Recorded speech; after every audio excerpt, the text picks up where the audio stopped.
എല്ലാവർക്കും steel the ഫ്ലേവറിലേക്ക് സ്വാഗതം. ഇന്ന് നമുക്ക് അവിയൽ എങ്ങനെയാണ് ചെയ്യുന്നതെന്ന് നോക്കാം.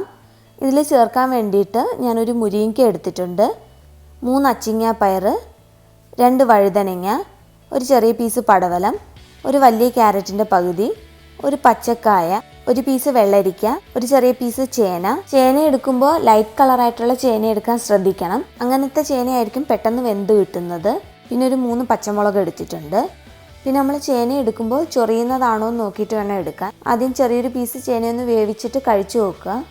നമുക്ക് കഴിക്കുമ്പോൾ ചെറുതായിട്ട് ചൊറിയുന്നുണ്ടെങ്കിൽ അത് അവിയലിൽ ഉപയോഗിക്കാതിരിക്കുന്നതായിരിക്കും നല്ലത്. നമ്മുടെ ഇഷ്ടത്തിനനുസരിച്ച് ഈ പച്ചക്കറിയുടെ അളവിലൊക്കെ വ്യത്യാസം വരുത്താം. നമുക്ക് ഇഷ്ടമുള്ള ഏത് പച്ചക്കറി വേണമെങ്കിലും അവിയലിൽ ആഡ് ചെയ്യാം. ഇനി നമ്മൾ ഈ പച്ച ഏത്തയ്ക്കയാണ് കായ്ക്ക് പകരം ഉപയോഗിക്കുന്നതെങ്കിൽ നമ്മൾ അവസാനം പുളി ചേർത്ത് കൊടുക്കുമ്പം ഒന്ന് നോക്കിയിട്ട് വേണം ചേർത്ത് കൊടുക്കാനായിട്ട്. കാര്യം എന്ന് പറഞ്ഞാൽ പച്ച ഏത്തയ്ക്കയ്ക്ക് ഒരു ചെറിയൊരു പുളി ഉണ്ടാവും. അത് പച്ചക്കായ്ക്കെല്ലാം ഉണ്ടാവും, എന്നാലും പച്ചയേത്തയ്ക്കയ്ക്ക് കുറച്ചുകൂടി കൂടുതലായിരിക്കും. ഇപ്പം ഞാൻ ഈ പച്ചക്കറിയൊക്കെ നീളത്തിൽ അരിഞ്ഞെടുത്ത് വെച്ചിട്ടുണ്ട്. ഇനി ഇതിനകത്തോട്ട് അരയ്ക്കാൻ വേണ്ടിയിട്ടുള്ള അരപ്പ് റെഡിയാക്കാം. അതിന് വേണ്ടിയിട്ട് ഞാനൊരു 2 കപ്പ് തേങ്ങ എടുത്തിട്ടുണ്ട്. ഈ തേങ്ങയിൽ നിന്ന് ഒരു 1/2 കപ്പ് എടുത്തിട്ട് ഞാൻ നല്ലപോലെ ഒന്ന് അരച്ചെടുക്കുകയാണ്. അരയ്ക്കാൻ വേണ്ടിയിട്ട് അതിൻ്റെ കൂടെ ഒരു 1/2 ടീസ്പൂൺ മഞ്ഞൾപ്പൊടി, 2 അല്ലി വെളുത്തുള്ളി. ചിലർ വെളുത്തുള്ളി ഉപയോഗിക്കാറില്ല, അങ്ങനെ ഉണ്ടെങ്കിൽ നമുക്കത് സ്കിപ്പ് ചെയ്യാം. 3 ചെറിയുള്ളി, 1 ടീസ്പൂൺ ചെറിയ ജീരകം പൊടിച്ചത്, വറുക്കാതെ പൊടിച്ചിട്ടുള്ളതാണ്. പൊടിച്ചതില്ലെങ്കിൽ നമുക്ക് മുഴുവനായിട്ടുള്ള ജീരകം ചേർത്താലും മതി. ഇത് അരച്ചെടുക്കാൻ വേണ്ടിയിട്ട് 1-2 ടേബിൾ സ്പൂൺ വെള്ളവും കൂടി ചേർത്ത് കൊടുക്കാം. ഇതിപ്പോൾ നല്ലപോലെ അരച്ചെടുത്തിട്ടുണ്ട്. നമുക്കത് മാറ്റി വെച്ചിട്ട് ബാക്കിയുള്ള തേങ്ങയൊന്ന് ചതച്ചെടുക്കാം. ഇപ്പം നമ്മുടെ തേങ്ങ നല്ല ചെറുതായിട്ട് തന്നെ തിരുമ്മി എടുത്തേക്കുന്നെങ്കിൽ ചതച്ചെടുക്കേണ്ട ആവശ്യമില്ല. ചതച്ചെടുക്കാൻ വേണ്ടിയിട്ട് ഞാനൊരു 1/4 ടീസ്പൂൺ മഞ്ഞൾപ്പൊടിയും കൂടി ചേർത്തിട്ടാണ് ഒന്ന് ചതച്ചെടുക്കുന്നത്. ഇതിപ്പോൾ നല്ലപോലെ ചതച്ചെടുത്തിട്ടുണ്ട്. നമുക്കത് ഒരു പാത്രത്തിലോട്ട് മാറ്റി വെച്ചിട്ട് അവിയൽ റെഡിയാക്കാൻ തുടങ്ങാം. ഞാൻ അവിയൽ റെഡിയാക്കാൻ വേണ്ടിയിട്ട് ഒരു ചട്ടി വെച്ചിട്ടുണ്ട്. അതിനകത്തോട്ട് 1 ടീസ്പൂൺ എണ്ണ ഒഴിച്ചിട്ടുണ്ട്.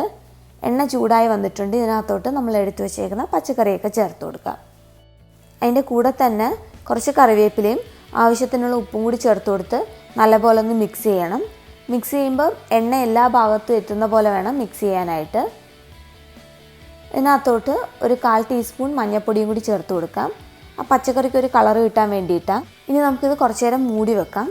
മൂടി വെക്കുമ്പോൾ ഉപ്പ് ചേർത്തിട്ടുള്ളതുകൊണ്ട് നമ്മുടെ പച്ചക്കറിയിലുള്ള ജലാംശമൊക്കെ ഇറങ്ങാൻ തുടങ്ങും. ഇടയ്ക്കൊന്ന് നല്ലപോലെ തുറന്ന് ഇളക്കി കൊടുക്കുക. ഞാൻ അതിനകത്തോട്ട് ഒരു 1/2 കപ്പ് വെള്ളവും കൂടി ചേർത്ത് കൊടുക്കുന്നുണ്ട്.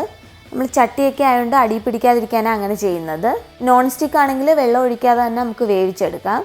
എന്നിട്ട് നമുക്കിത് മൂടി വെച്ചിട്ട് പച്ചക്കറിയൊക്കെ നല്ലപോലെ വെന്ത് വരുന്നിടം വരെ ഒന്ന് വെയിറ്റ് ചെയ്യാം. അപ്പോൾ നമ്മുടെ പച്ചക്കറിയൊക്കെ നല്ലപോലെ വെന്ത് വന്നിട്ടുണ്ട്. നിങ്ങൾക്ക് അവിയൽ നല്ലപോലെ കുഴഞ്ഞിരിക്കണമെന്നുണ്ടെങ്കിൽ പച്ചക്കറിയൊക്കെ ഒന്നും കൂടെ ഒന്ന് വെന്തുടഞ്ഞിട്ട് അരപ്പ് ചേർത്താൽ മതി. എനിക്ക് കഷ്ണങ്ങൾ അധികം ഉടയേണ്ടാത്തതുകൊണ്ട് ഞാനിപ്പോൾ തന്നെ അരപ്പുകളൊക്കെ ചേർത്ത് കൊടുക്കുകയാണ്. അപ്പോൾ നമ്മൾ അരച്ച് വെച്ചതും നമ്മൾ ചതച്ച് വെച്ച അരപ്പും ചേർത്ത് കൊടുക്കാം. ചേർത്ത് കൊടുത്തിട്ട് നമുക്കിനി ഇത് ഒരുപാട് നേരം കുക്ക് ചെയ്യേണ്ട ആവശ്യമില്ല. നമ്മൾ ഈ ചേർത്ത് കൊടുത്ത തേങ്ങയുടെ ഒരു പച്ചപ്പൊക്കെ ഒന്ന് മാറിയാൽ മതി. അതിന് വേണ്ടിയിട്ട് നമ്മളിത് മൂടി വെക്കുമ്പോഴത്തേക്ക് ഇതിന് നല്ലപോലെ ആവി വരുമ്പോൾ തന്നെ ആ അരപ്പൊക്കെ റെഡി ആയിക്കോളും. അപ്പോൾ ഇതിന് നല്ലപോലെ ആവി വന്നിട്ടുണ്ട്. നമ്മുടെ അരപ്പിൻ്റെ പച്ചപ്പൊക്കെ മാറിയിട്ടുണ്ട്. ഇനി ഇതിനകത്തോട്ട് ഞാൻ 1 ടേബിൾ സ്പൂൺ തൈര് നല്ലപോലെ അടിച്ചെടുത്ത് വെച്ചിട്ടുണ്ട്. അതും കൂടി ചേർത്ത് കൊടുക്കാം. നമ്മൾ പുളി നോക്കിയിട്ട് വേണം തൈര് ചേർക്കാനായിട്ട്. തീരെ പുളിയില്ലാത്ത തൈരാണെങ്കിൽ നമുക്ക് കുറച്ചുകൂടിയൊക്കെ ചേർത്ത് കൊടുക്കാം. തൈര് ചേർത്ത് കൊടുത്ത് നല്ലപോലെ ഒന്ന് മിക്സ് ചെയ്തിട്ട് നമുക്ക് ഗ്യാസ് ഓഫ് ചെയ്യാം. ആ ചൂടിലിരുന്ന് തന്നെ ആ തൈര് നല്ലപോലെ റെഡി ആയിക്കോളും. ഇനി ഇതിനകത്തോട്ട് കുറച്ച് കറിവേപ്പിലയും 1-2 ടേബിൾ സ്പൂൺ വെളിച്ചെണ്ണയും കൂടി ചേർത്ത് കൊടുക്കാം. ഈ അവസാനം ചേർക്കുന്ന വെളിച്ചെണ്ണയിലാണ് ഈ അവിയലിൻ്റെ ടേസ്റ്റ് മുഴുവൻ ഇരിക്കുന്നത്. അതുകൊണ്ട് നമുക്ക് കുറച്ച് കൂടുതൽ തന്നെ ചേർത്ത് കൊടുക്കാം. എന്നിട്ടിത് ഇങ്ങനെ തന്നെ മൂടി ഒരു 5-10 മിനിറ്റ് ഇരിക്കട്ടെ. അപ്പോഴായിരിക്കും നല്ലപോലെ ടേസ്റ്റി ആവുന്നത്. ഇപ്പം നമ്മുടെ അവിയൽ റെഡി ആയിട്ടുണ്ട്. എല്ലാവരും ഒന്ന് ട്രൈ ചെയ്ത് നോക്കുക. ഇഷ്ടപ്പെട്ടാൽ ചാനൽ സബ്സ്ക്രൈബ് ചെയ്യാനും വീഡിയോസ് ലൈക്ക് ചെയ്യാനും കമൻറ്റ്സ് അറിയിക്കാനും മറക്കരുത്. Thank you.